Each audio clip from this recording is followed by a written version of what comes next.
சிறுநீர் கழித்து முடித்தவுடன் உடம்பு சிலிர்க்கும் சில சமயங்களில். அதற்கு என்ன காரணம்? சிலிர்த்து அடங்கும். சிறுநீர் கழித்து முடித்தவுடன் ஆண்களுக்கு அது மாதிரி சிலிர்த்து அடங்கும், அது மாதிரி பெண்களுக்கும் கண்டிப்பாக சிலிர்த்து அடங்கும் சிறுநீர் கழித்து முடித்தவுடன். இதுக்கு என்ன காரணம் அப்படின்னா, சிறுநீர் வயிற்றுக்குள்ளே இருக்கும்போது, அதாவது சிறுநீர் பையில் இருக்கும் பொழுது வயிற்றுக்கு அடிப்பகுதியில் அடி வயிற்று பகுதியில் அந்த சிறுநீர் பை இருக்குல்ல, அதில் சிறுநீர் ஒரு கிட்டத்தட்ட ஒரு 700-750 ml தேங்கி இருக்கும்போது அந்த சிறுநீர் உடலின் வெப்பநிலையை தீர்மானிக்கிறது. அந்த சிறுநீர் உடல் வெப்பநிலை அதுக்கு தகுந்த மாதிரி உடல் வெப்பநிலை தீர்மானிக்கப்படுகிறது. இப்போ 700 நீங்கள் யூரின் போகும்போது ஒரு 700 ml வெளியில் போயிடுது. அப்போது என்ன ஆகும் அப்படின்னா, ஒரு சூடான சிறுநீர் என்பது வெளியில் போயிடுது. அப்படி இருக்கும்போது உடல் வெப்பநிலையில் திடீர்னால ஒரு மாற்றம் ஏற்படும். அது வரைக்கும் ஒரு வெப்பநிலை இருக்கும்.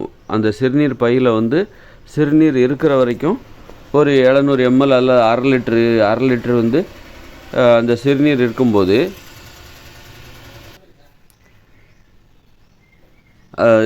அதற்கு தகுந்தாற் போன்று உடலின் வெப்பநிலை இருக்கும். அதுவே அந்த சிறுநீரை வெளியேற்றி விடும் பொழுது திடீர்னால ஒரு சூடான சிறுநீர் என்பது ஒரு அரை லிட்டர் வெளியே போயிடுது.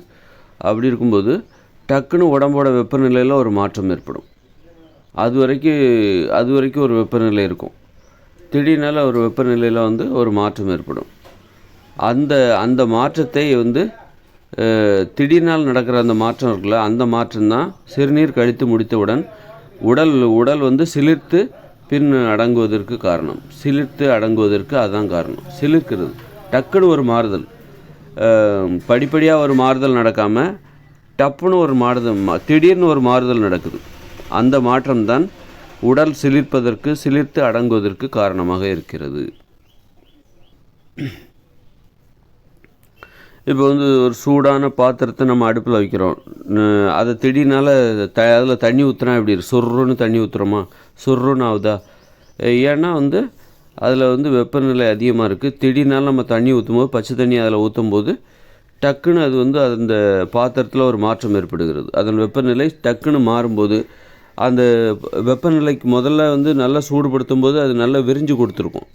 அந்த பாத்திரம் என்பது விரிஞ்சு கொடுத்துருக்கும். அலுமினிய பாத்திரமோ இரும்பு பாத்திரமோ விரிஞ்சு அந்த வெப்பநிலை என்பது அந்த அலுமினியத்தையோ அல்லது இரும்பையோ நல்லா விரிவடைய வச்சுருக்கும். டக்குன்னு தண்ணி ஊற்றும் போது அதில் ஒரு வெப்பநிலை மாற்றம் ஏற்படும். அப்போ சுருங்க ஆரம்பிக்கும்.